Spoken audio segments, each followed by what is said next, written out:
नमस्कार, मेरा नाम के पांडे है और मैं एक बार दोबारा आपके सामने मुखातिब हूँ।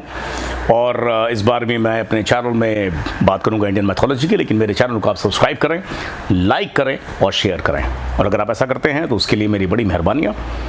थैंक यू, धन्यवाद। और आपकी कृपा दृष्टि इसी तरीके से बनी रहे। तो आज हम अंतिम भाग लेकर के आ रहे हैं नल और दमयंती का। मैं आपको बताऊंगा हमने कहाँ छोड़ा था इसे। हमने इसको वहाँ पे छोड़ा था जहाँ पे जो राजा नल हैं वो बाहुक बन करके, बाहुक का उन्होंने एक नया छद्म नाम लिया है।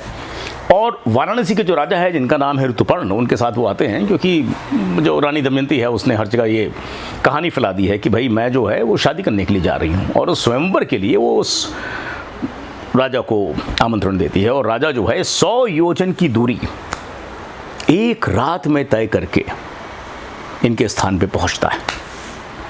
लेकिन अब कुछ स्वयंवर तो वहाँ पे है नहीं, वहाँ पे तो मतलब ऐसा ही है। अब जब इनको पता चलता है दमयंती को, तो उनकी एक सखी होती है, सलाहकार होती है, उनकी सेविका होती है जिसका नाम होता है केशनी। तो केशनी से कहती है कि अब आप जाएं और मैं आपको कुछ संकेत देती हूँ।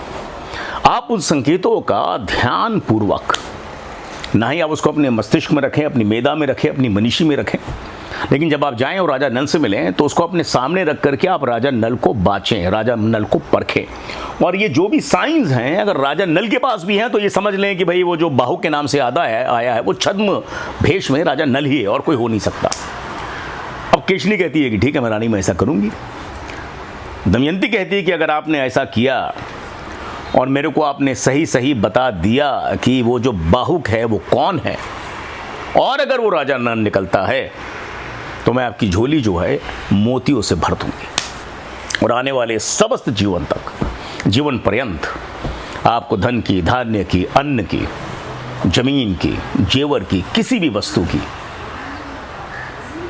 आवश्यकता अगर पड़ेगी तो उसके लिए मैं हूं। कभी भी किसी भी प्रकार का अभाव आपके जीवन पे नहीं रहेगा। तो उन्होंने कहा रानी बताएं ऐसा क्या है जो हमको देखना है, ऐसा क्या है जो हमको परखना है। तो कहती है कि देखिए आप 2 चीज़ों का ध्यान रखें, ना उनको कभी पानी दें और ना ही कभी आप उनको अग्नि दें। ये 2 चीज़ें आप ना दें। वो कहती है बड़ी अच्छी बात है। वो चली जाती। जाने के थोड़ी देर के बाद वो आती है, 1 दिन के बाद, 2 दिन के बाद, जब भी लौटती है कहती है महारानी मैं मिल करके तो आई, लेकिन बड़ा ही अभूतपूर्व व्यक्तित्व है इस बाहुक का, बड़ा ही अभूतपूर्व। और मैं जितनी जिज्ञासु बन करके गई थी मैं उससे भी ज़्यादा जिज्ञासा लेकर के वापस लौटी हूँ। और मैं चकित हुई ये जान करके, मैं भ्रमित हूँ कि ये है तो है कौन है ये इंसान। अब रानी जो दमयंती है वो छटपटाहट है उसके अंदर जानने के लिए कि भाई ये बाहुक है कौन। तो उसने कहा बताओ तुमने क्या क्या देखा। तो उसने कहा महारानी जो एक बात मेरे को बड़ी विचित्र लगी वो ये है कि दरवाज़ा चाहे जितना ही छोटा क्यों ना हो, जैसे ही ये बाहुक है वहाँ पर जाता है दरवाज़ा हमेशा ऊपर उठ जाता है ताकि इसको कभी भी अपना सर ना झुकाना पड़े। छोटे दरवाजे, मझौले दरवाजे, इसके कद से छोटे दरवाजे जब भी आते हैं इसके सामने तो दरवाजे जो हैं अपना कद अपने आप ऊंचा उठा लेते हैं ताकि बाहुक उसमें से निकल सके। दूसरी बात जो मुझे को बड़ी विचित्र लगी, उन्होंने कहा देखिए ऐसा है कि जो राजा हैं उन्होंने बहुत सारा गूदा जो है केले का या फलों का वो वहाँ पे रखा गया है ताकि वो उसको उबालें और एक स्वादिष्ट पकवान बनाएं। ये इनको बनाना है, बाहुक को बनाना है। और कुछ ऐसे घड़े भी आए हैं, उन घड़ों को खाली रखा गया है ताकि जो गूदा है उनको साफ किया जा सके।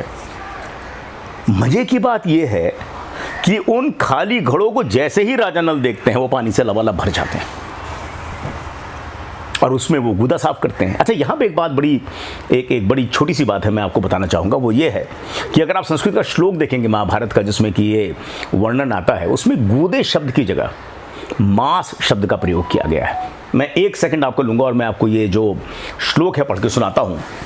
और ये श्लोक कुछ इस तरीके से है कि संकटे पयस्य सुमहान विवरो जायते अधिक, संकटे पयस्य सुमहान विवरो जायते अधिक, ऋतुपर्णस्य अचार्थाय भोजनीयम नकेशः, प्रेषितं तत्र राज्ञा तु मासम, प्रेषितं तत्र राज्ञा तु मासम चैव प्रभूतवतः तस्य प्रक्षालनार्थाय कुंभ सत्रोत्र प्रकल्पितः।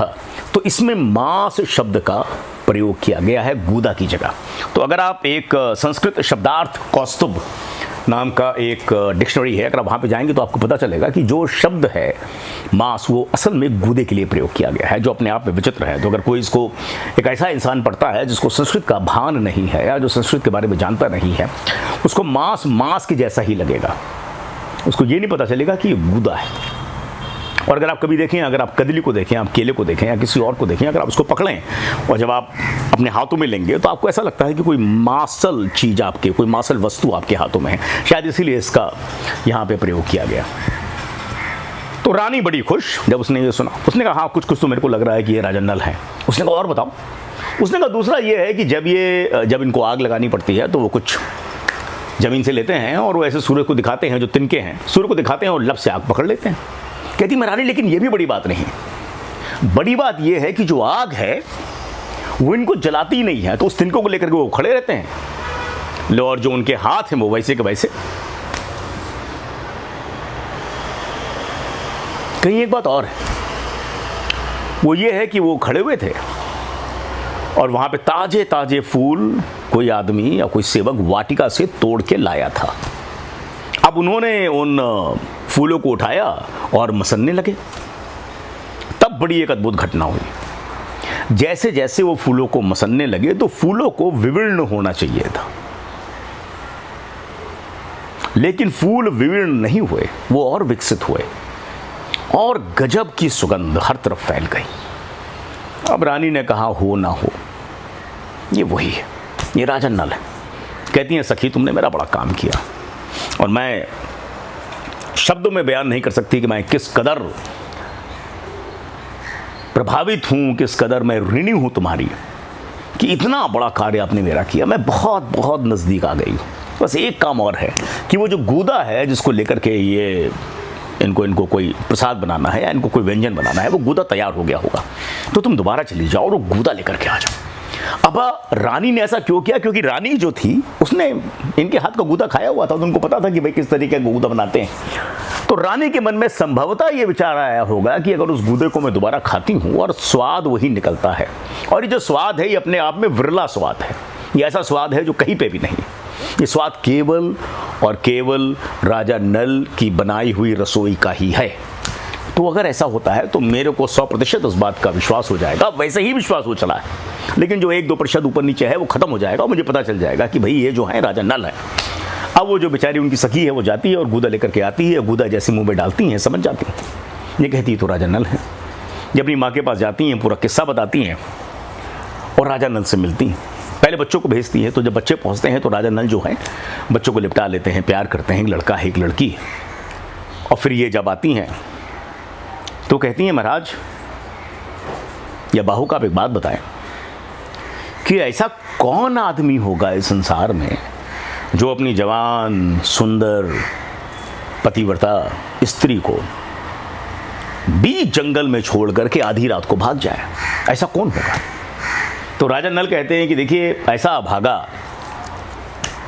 तो पुण्यशील नल ही हो सकता है, लेकिन रानी उस समय जो भी कार्य हुए, मैं तुम्हें आधी रास्ते में छोड़ करके भाग गया, मैं तुम्हें आधी रात को छोड़ करके भाग गया, मेरे कपड़ों को लेकर के हंस उड़ गए, फलाना ढिमाका, ये सब इसलिए हुए थे क्योंकि जो कलयुग था उसकी ये चालें थी। और अगर आपको याद हो, राजा नल ने दमयंती से कहा कि जब आप जंगल जंगल भटक रही थी तब आपने कलयुग को श्राप दिया था, और उस श्राप में कलयुग दग्ध था। कलयुग मेरे शरीर के अंदर प्रवेश कर गया और मेरे ही शरीर के अंदर कलयुग के साथ प्रवेश किया करकोटक नाम के सर्प के विष ने, और इस विष ने दग्ध कर दिया कलयुग को, और अभी कलयुग हाल फिलहाल निकल करके गया। अब जब राजा रानी को पता चलता है कि उनका दामाद, उनका जवाई आ गया है, तो वो भागते हैं, पाहुन के पास जाते हैं, उनको बैठाते हैं, उनसे पूछते हैं हालचाल, और वो रानी से कहते हैं कि भैया चलो इसको घर लेकर के चलो, ये तो हमारे राजा नल हैं। और इस तरीके से नल और दमयंती जो हैं दोबारा एक दूसरे से मिल लेते हैं। अगले दिन प्रातःकाल वो ऋतुपर्ण के पास में जाते हैं। ऋतुपर्ण को वो सारी बातें जब बताई जाती है तो वो खुश हो जाते हैं, और राजा नल हाथ जोड़ करके ऋतुपर्ण से माफ़ी मांगते हैं। कहते हैं प्रभु भगवान देव, अगर मेरे से किसी भी प्रकार की गलती हुई है आपकी सेवा करते हुए, तो उस गलती के लिए मैं क्षमा चाहता हूँ, और मैं आपको विश्वास दिलाना चाहता हूँ कि जाने अनजाने में ही गलती हुई है। जानबूझ करके आपको नीचा दिखाने के लिए या आपको अपमानित करने के लिए मैंने गलती नहीं करी। ऋतुपर्ण को जब पता चलता है कि राजा नल है, वो खुद भी हाथ जोड़ के कहते हैं कि मित्र ऐसा कुछ नहीं हुआ है। अब राजा नल कहते हैं कि जो अश्व चलाने की विधा है, वो आपकी जो धरोहर है वो मेरे पास पड़ी है, आप इसको दोबारा प्रभु ले लें।